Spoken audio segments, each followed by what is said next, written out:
नमस्कार दोस्तों, मैं कुमार गोविंदा आप सभी का हार्दिक अभिनंदन है और आप देख रहे हैं यूट्यूब चैनल गोविंदा भाई। आज मेरे स्टूडियो में हमारे ही अपने कोचिंग के विद्यार्थी जी हैं जो 2010-11 में पढ़ते थे।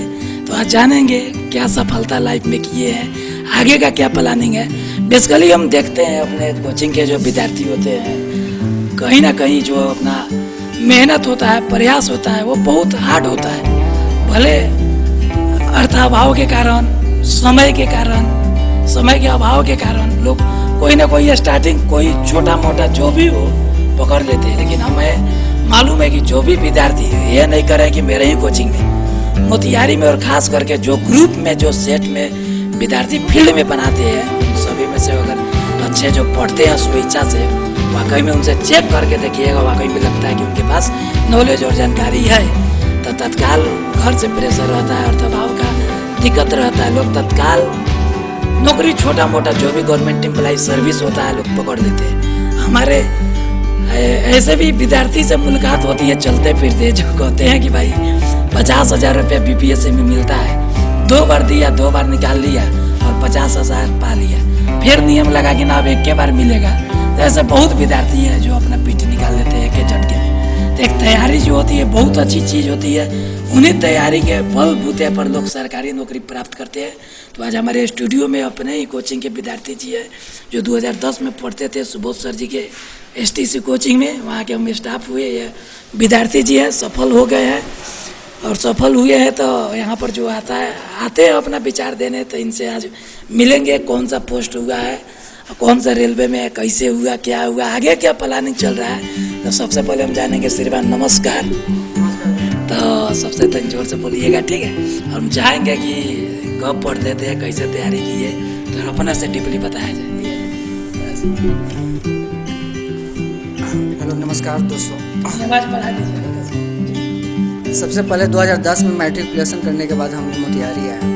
मोतिहारी आने के बाद मैंने आईएससी करना स्टार्ट किया। तो आईएससी में कुछ गणमान्य टीचर लोग, जैसे science point of chemistry R Kumar sir थे, मैथ अनिल आनंद सर के पास, पी सिंह के पास इंग्लिश पढ़े हुए थे, जो व्हाइट हाउस, जो आज व्हाइट हाउस के नाम से प्रसिद्ध है, व्हाइट हाउस के पास। और सीपी प्रसाद एसएनएस कॉलेज के बगल में, जो केटी कॉलेज के प्रोफेसर रह चुके थे, उनके पास फिजिक्स पढ़े हुए थे। आईएससी करने के बाद मैंने सुबोध सर का कोचिंग लगातार 6 महीना तक ज्वाइन किया था। यहाँ पर मैथ और रीजनिंग पढ़े, और मैथ और रीजनिंग का क्लास अभी चंदबारी दुर्गा मंदिर के पास चलती थी। उस समय रेलवे गुमती के पास चलता था, जो बुक के दुकान के ऊपर था एक क्लासरूम, और एक नीचे जो नया वाला में बना हुआ था, वहाँ चलता था। आज वही गोविंदा भैया, जो आज 15-16 साल से सुबोध सर का सेवा कर रहे हैं, आज भी यहाँ पर सुबोध सर के पास हैं और बच्चों को उसी तरह हाव भाव में रखते हैं जो पहले रहते थे। कोई उनमें चेंजिंग नहीं आया है।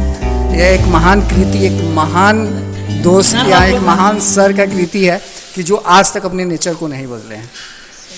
वहाँ से पढ़ने के बाद हमने ग्रुप ज्वाइन किया। ग्रुप करने के बाद तैयारी किया, और तैयारी करने के बाद एक मेरी फुआ थी जिनका नाम था रागिनी कुमारी, जो सुबोध सर के पास आए थे, जो फर्स्ट क्लास में गोविंदा भैया उनको ले जाके स्टूल दिए थे, इतना ना बच्चे ज़्यादा भीड़ था। वह कुछ दिन तक पढ़ी, उसके बाद दिल्ली चली गई।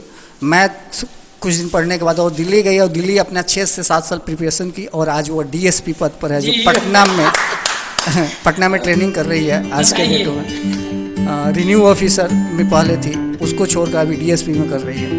तो यहाँ कहने का अर्थ है कि सुबोध सर का कोई जोड़ी नहीं है, जो 1998 से बैच चल रही थी। सुबोध सर बताते थे कि पहले 2-3 बच्चों को पढ़ाना स्टार्ट किया, और आज हज़ारों के संख्या में है, और हज़ारों के संख्या में यहाँ से बच्चे निकल कर जॉब कर रहे हैं। हम भी यहाँ से पढ़ने के बाद जब जॉब नहीं हुई, जल्द रिजल्ट नहीं आ रही थी, तो हमने भी गाँव में जाकर बच्चों को पढ़ाना स्टार्ट किया। आईएससी कंपटीशन आज भी बच्चों को बहुत मोटिवेट करते हैं और पढ़ाते भी हैं, और एनटीपीसी में भी रिजल्ट है, और लेवल 6 का एग्ज़ाम दे चुके हैं, और लेवल 5, 3 और 2 का एग्ज़ाम देना बाकी है, जो लखनऊ सेंटर है। तो उसके लिए हम एग्ज़ाम देने के लिए जाएंगे। और कहने का अर्थ है कि आप लगे रहिए शिद्दत से, और शिद्दत से लगे रहिएगा तो आज न कल, कभी ना कभी होगा जॉब। ऐसा है नहीं है कि नहीं हो। आज बहुत सारे बच्चे हैं जो लगे हुए रहते हैं, रिजल्ट नहीं होता है, लेकिन लगे 30 साल 31 सालों तक प्रिपरेशन करते हैं, उसके बाद पता चलता है कि उसका 5-6 जगह रिजल्ट है। तो वैसा ही आप जल्दी हड़बड़ाइए नहीं, थोड़ा समय लगेगा और रिजल्ट आएगा। अब ज़्यादा हड़बड़ाने से हम दिशा चेंज कर लेंगे तो दिशा चेंज करने से जॉब नहीं होती है, उसमें पढ़ाई में थोड़ा चेंज करें, पढ़ाई का क्वालिटी को बदले और उस क्वालिटी में बदलने के अनुरूप आप तैयारी करें, फोकस करें। और सबसे ज़्यादा आज के डेट में एनटीपीसी की बात करते हैं तो एनटीपीसी में सबसे ज़्यादा मैथ और रीजनिंग पर प्रिपरेशन करना होगा, जीके जीएस पर ज़्यादा जोर न दे, इसलिए कि जीके जीएस में 13-14 करेंट रहते हैं, कुछ आर्ट से रहते हैं, कुछ साइंस से रहते हैं, तो कुछ आर्ट वाले क्वेश्चन नहीं पकड़ पाएंगे, करेंट पूरा का पूरा नहीं पकड़ाएगा, साइंस पूरा पकड़ सकते हैं। और मैथ रीजनिंग में है कि आज के डेट में जो पहले मैथ एनटीपीसी में पूछा जाता था या रेलवे में और आज जो पूछा जा रहा है, दोनों में अंतर है।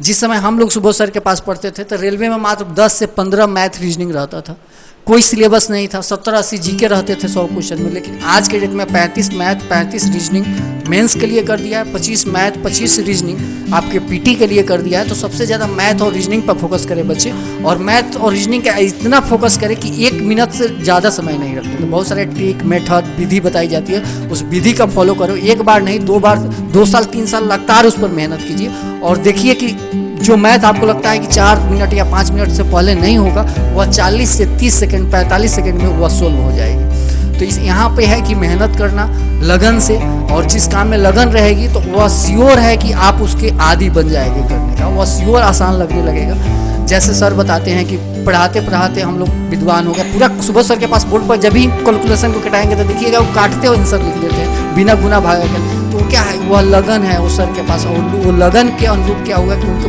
पूरा किस गुना का किस मल्टीप्लाई का कितना आंसर आएगा, कितना से कितना भाग देंगे कितना आएगा, उनको पूरा दिमाग में सर्व कर गया। और इसलिए सुबह सर 40 सेकंड 45 सेकंड में मैथों को सोल्व कर देते हैं, और जो बच्चे उनके हाथ को पकड़ लेते हैं तो वो भी 40-45 सेकंडों में कर लेते हैं। तो ज़्यादा टेंशन लेने की बात नहीं है, थोड़ा समय लगेगा और होगा। पेशेंस रखिए, तैयारी कीजिए और प्रेशर में रहने की ज़रूरत नहीं है। थोड़ा शरीर दुबले पतले हो जाएंगे, टेंशन होगा, लेकिन आप जब जब टेंशन होगा, जब जब बुक उठाइएगा, पढ़िएगा और उसको तैयारी कीजिएगा, सेट बनाइएगा और धीरे धीरे भूल जाइएगा, और जिसके कारण आपका बेहतर तैयारी हो जाएगा और टेंशन आप पर हावी नहीं होगा, आप एक सक्सेसफुल इंसान बन जाइएगा। Thank you. तो सबसे पहले हम जानना चाहेंगे ये सब तो मोटिवेशन जो क्वालिटी होता है, जो अपना विचार दिए हैं पहले, अभी तक ये नहीं पता है, शायद मिठाई इनका लग जाएगा कि अभी किस पोस्ट पे है रेलवे में और आगे की क्या तैयारी चल रही है। जीने खाने के लिए पैसा बहुत ज़रूरी है क्या, तो एक उम्र सीमा होता है, तो अभी क्या है और इस पोस्ट पर पहुंचने के लिए कितना मेहनत की है, कैसे क्या की, इस पर डीपली सेल्फ अपने आप बताया जाए। थोड़ा सा लड़का लोग जाने स्टार्टिंग होता है तो नौकरी आजकल तो बहुत मुश्किल है, कहे कि बहाली भी नंबर ऑफ सीट्स कम है, तो उसमें आपने कैसे फाइट किया, उस समय क्या होता था ना होता था, थोड़ा बताया जाए। कब की ज्वाइनिंग है, बताया जाए अपने से आवाज़ दीजिए। 18 में जो ग्रुप डी की बहाली आई थी, तो 18 में जो ग्रुप डी की बहाली आई थी तो वह एनटीपीसी ही कंडक्ट की टीसीएस कंपनी द्वारा।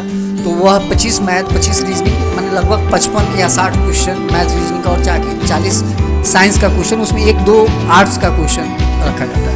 तो कटअप हर बोर्ड का मैक्सिमम देखा जाए 17-18 बोर्ड का तो 60 से 75-77 के बीच में कटअप रहती है। और यहाँ बात है कि करोड़ों बच्चे भरते हैं, तो करोड़ों बच्चे भरने पर तो श्योर है कि ग्रुप डी का कटअप जो एनटीपीसी का कटअप जाता है उसके इतना जाएगा ही। और जाने के कारण होता क्या है कि बच्चे बहुत सारे मेरिट में छट जाते हैं, और जो बच्चे ओबीसी या जनरल में या एससी एसटी में जो क्वालिफाई करते हैं, दौड़ निकालते हैं, उनका मेरिट में नाम आ जाता है, तो उसमें 13-14 जो पोस्ट होते हैं ना, उसमें किसी को पोर्टर, किसी का ट्रैक मैन, ये सब पोस्ट मिल जाते हैं। तो किसी का 8 घंटा, किसी का 12 घंटा ड्यूटी होती है। तो मिनिमम तो सबका 18-20-22 हज़ार से ही स्टार्ट होती है, लेकिन यहाँ रनिंग होने के कारण, इसमें वर्क हार्ड होने के कारण इसका सैलरी लेवल 2 लेवल 3 के बराबर हो जाते हैं। लेकिन 4th ग्रेड का जॉब है, लोग अच्छे नहीं मानते हैं, लेकिन हाँ जिंदगी जीने के लिए ग्रुप बी बहुत बेटर है। और उत्तर भारत के बच्चे जैसे बिहार का, साउथ इंडियन ज़्यादा क्या कि वहाँ धांधली नहीं होती है, सेटिंग नहीं होती है, इसके कारण बच्चे वहाँ जाना चाहते हैं, और जिसके कारण उनका रिजल्ट होता है। और साउथ इंडियन का कटअप पहले कम जाता था, लेकिन आज के डेट में वहाँ भी 70, 65, 68 जा रहे हैं। और ग्रुप डी का सभी पोस्ट अच्छे हैं। ग्रुप डी से स्टार्ट कीजिए और आगे भी डीएसपी, बीडीओ, एसडीओ ये सब बीपीएससी लेवल का क्वालिफाई कीजिए। एनटीपीसी लेवल, एसएससी, बैंकिंग जो सेक्टर में उससे बड़े लेवल पर जाना चाहते हैं तो आप प्रिपरेशन करते रहिए। एक दिन ना एक दिन आपका चांस आ जाएगा। अभी आप कहाँ पर पोस्टेड है? अभी चेन्नई में है। चेन्नई में हवाई यात्रा करते ही होंगे? नहीं, हवाई यात्रा नहीं है अभी, तो उतना नहीं, अभी रेल से ही आदमी। रेल तो आप लोग को पास देता ही होगा? रेल पास देता है लेकिन वह रिजर्वेशन का पास नहीं रहती है। आप सीट ले सकते हैं, आप जा सकते हैं। तो आप देख सकते हैं जो विद्यार्थी जी हैं, कौन साल का बहाली है आपका? 18 में इनका जो अपना रेलवे डी ग्रुप में आया था और इन्होंने प्रयास किया। इनमें काबिले तारीफ है कि इनमें नॉलेज की कमी नहीं है, लेकिन अभी हाल फिलहाल में 5 साल से बहाली हो बहुत कम है क्या। तो इसलिए हम चाहेंगे कि इन लोगों ने एक बताया जाए। चलते चलते हम चाहेंगे कि जैसे आपने तो अपना एक सरकारी नौकरी पा लिया, तो अभी फिर आपको जाना ही पड़ेगा नौकरी में। कितना देर की छुट्टी में? 22 तारीख तक है। फिर अपना जो है आगे का जो काम भाल है वहाँ पर जाएंगे, फिर आएंगे। तो इस तरह जो होता है विवाह हो गया अभी कि नहीं? तो अभी विवाह नहीं हुआ तो देखा जाए कहीं सफलता के पीछे जो होता है विवाह का भी यहाँ तो रहता है। कितना लोग घबरा कर ओवरलोड में चल जाता है, जिसके कारण पढ़ाई भी नहीं होता है, ना घर के ना घाट के। तो अभी इनका जो उद्देश्य है परमभाई भवन ऊपर उठना है, आगे बढ़ना। क्या आगे का क्या तैयारी कर रहे हैं? आगे यही एनटीपीसी चल रहा है और एनटीपीसी के बाद देखा जाएगा कि आगे कहाँ जाना है। आगे जाना है। यूपीएससी भरे थे कि नहीं? यूपीएससी इस साल भरे हुए हैं लेकिन मेंस की तैयारी नहीं है क्योंकि एनटीपीसी का एग्जाम है, जिसके कारण आगे देखा जाएगा। जब पीटी में रिजल्ट होगी तो मेंस की तैयारी किया जाएगा। तो आप सुन रहे हैं, देख रहे हैं कि किस तरह नेक्स्ट ईयर बच्चों को बताना चाहते हैं कि 2023 में एएलपी टेक्नीशियन का फरवरी में रेलवे बोर्ड देने जा रहे हैं। तो सारे बच्चे जितने भी ITI किए हुए हैं, इंजीनियरिंग है या पॉलिटेक्निक है, वह सारे बच्चे अपने एएलपी और टेक्नीशियन के लिए रेडी रहें। फिर एनटीपीसी की एग्ज़ाम भी मई जून में 2023 के मई जून में आने वाली है, तो उसके लिए भी पहले से प्रिपरेशन कीजिए। और आप सभी को पता हो गया होगा कि क्वेश्चन कैसे पूछा जा रहा है मेंस का, पीटी का आप सभी लोगों ने देख लिया, तो उसके अनुसार तैयारी कीजिए। और जो सर बता रहे हैं, जो फॉलो कर रहे हैं, लैब में जाइए, तैयारी कीजिए, कुछ नोट्स लीजिए, सर का प्रिय अंकन उसको करिए और उसको बनाने का प्रयास कीजिए। ऑनेस्टी बनाइए, ऑनेस्टी क्लास कीजिए और लाइफ में इंजॉय कीजिए। सीरियस होकर टेंशन नहीं होगा, आज नहीं कल। इस तरह आप देख रहे थे, सुन रहे थे। तो हम चाहेंगे बंधु से चलते चलते एक बार जो है मोतिहारी में जो ये जो पढ़ाई का जो है तो मुख्य रूप से रेलवे और एनटीपीसी जो होता है, इसमें कितना सब्जेक्ट? 5 सब्जेक्ट पूछता है मुख्य रूप से। कौन कौन से सब्जेक्ट है बता दिया जाए थोड़ा सा। मैथ, रीजनिंग, साइंस, SST और करेंट अफेयर्स। एडवांस भी अब कुछ पूछ रहा है क्या? मैथ का एडवांस पूछ रहा है, जैमिति। एडवांस बहुत जरूरी हो गया है, बिना एडवांस का हिल नहीं रहा है, तो एडवांस को भी फोकस करना है। रीजनिंग में सीटिंग अरेंजमेंट पर सबसे ज़्यादा ध्यान दीजिए। वृत्तकार या कतार वाई, इस सब क्वेश्चन 3-4 क्वेश्चन पूछे जा रहे हैं जो आपको हार्ड क्वेश्चन बनाने के लिए। इसीलिए कटअप ज़्यादा नहीं जा रही, 55, 56, 65 एबव हो जा रही है कि समय ज़्यादा लग रहा है, बच्चे कर नहीं पा रहे हैं।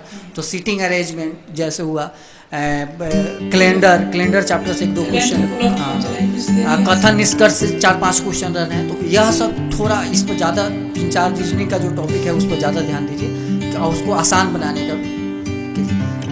जो आंकड़े से संबंधित क्वेश्चन होते हैं उससे ज़्यादा क्वेश्चन पूछे, डाटा वाले उससे ज़्यादा क्वेश्चन पूछे जा रहे हैं। क्षेत्रमिति से क्वेश्चन 2-3 रखे जा रहे हैं, ज्यामिति से क्वेश्चन 2-3 रखे जा रहे हैं। तो यहाँ कंसेप्ट क्लियर रहेगी तो बनाने में ज़्यादा समय लगेगा, आप इजीली सोल्व कर लेंगे। कंसेप्ट क्लियर नहीं रहेगा, आप पूरा 90 मिनट का 90 मिनट ले लेंगे, आपसे नहीं सोल्व। अच्छा, मोबाइल का जो आखिरी सवाल है, प्रश्न सजेशन है विद्यार्थियों के लिए।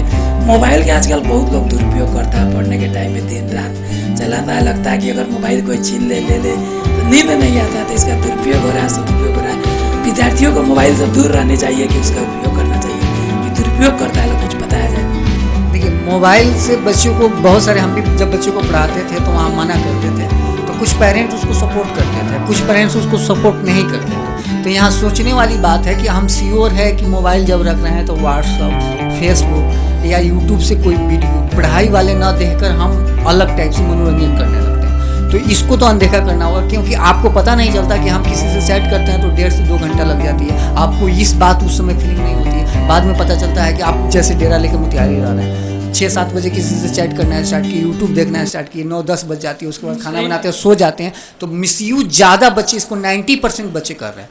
दूसरा कारण क्या हो जाता है एक रिजल्ट नहीं आने के कारण, कि शादी ब्याह, मामा जी के यहाँ, फूफा जी, मौसा जी के यहाँ, ये सब देखने के बच्चे चले जाते हैं। और इसमें क्या होता है कि आप 10 दिन 12 दिन इंगेज रह जाते हैं, जिसके कारण आप पढ़ाई से बहुत दूर हो जाते हैं, जिसके कारण रिजल्ट नहीं होती है।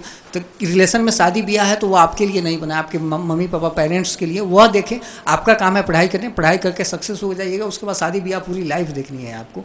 तो ये सब चीज़ों पर नहीं जाइए। एक एग्जाम्पल से समझाते हैं कि आप किसी शादी में जाते हैं तो आपको पता है कि हमको अगले 20 तारीख को जाना है, 10 तारीख को पता हुआ, और 10 तारीख से आप में एक अंदर से रुतबा आने लगती है, एक खुशी आने लगती है, और आप उस समय को इंतज़ार करने लगते हैं कि कब आए 20 तारीख को हम उस शादी में जाए, मामा जी के यहाँ जाए, जिसके कारण आप 10 दिन पढ़ नहीं पाते हैं। आप क्लास में जाते हैं, क्लास में आपका मन नहीं रहे, 10 को तो जाना है, अपने दोस्तों से बोलने लगते हैं, जिसके कारण आपका दिमाग कन्वर्ट होते चला जाता है, और जिसके कारण पढ़ाई बहुत दूर हो जाती है, और आपका समय ज़्यादा लग जाता है, जिसके कारण आपका रिजल्ट नहीं हो पाता है। घर थक कर आप कोई दुकान या बाहर कमाने या छोट मोट कोई काम करने लगते हैं, जिसके कारण यह ऐसा कारण है। 2 चीज़, मोबाइल को मिसयूज मत कीजिए, ज़्यादा नहीं, कॉल कीजिए, किसी से मम्मी पापा से बात कर लिए, हो गया, या कुछ नेट से देखना था सॉल्यूशन, उसको देख लिए, बस इतना ही के लिए। और ज़्यादा रिलेशन बनाने स्टूडेंट लाइफ में नहीं बनाइए, और कहीं घूमने नहीं जाइए, अपना पढ़ाई पर फोकस कीजिए। जॉब हो जाएगी तो आप घूमते रहिए लाइफ भर। तो आप देख रहे थे, शुभ नाम क्या हुआ श्रीमान आपका? मृगेंद्र कुमार। मृगेंद्र जी बहुत अच्छे, कहाँ के मूल रूप से निवासी हुए?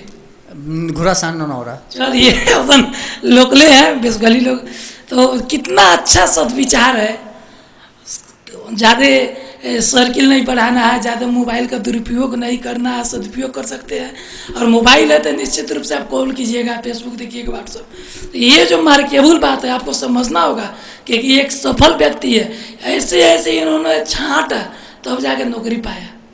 इस तरह अगर रहते हुए भी रंगीन दुनिया में, भागदौड़ दुनिया में, 4G 5G के दुनिया में अगर ये भी अपना भागदौड़ करते तो यहाँ तक नहीं पहुँचते।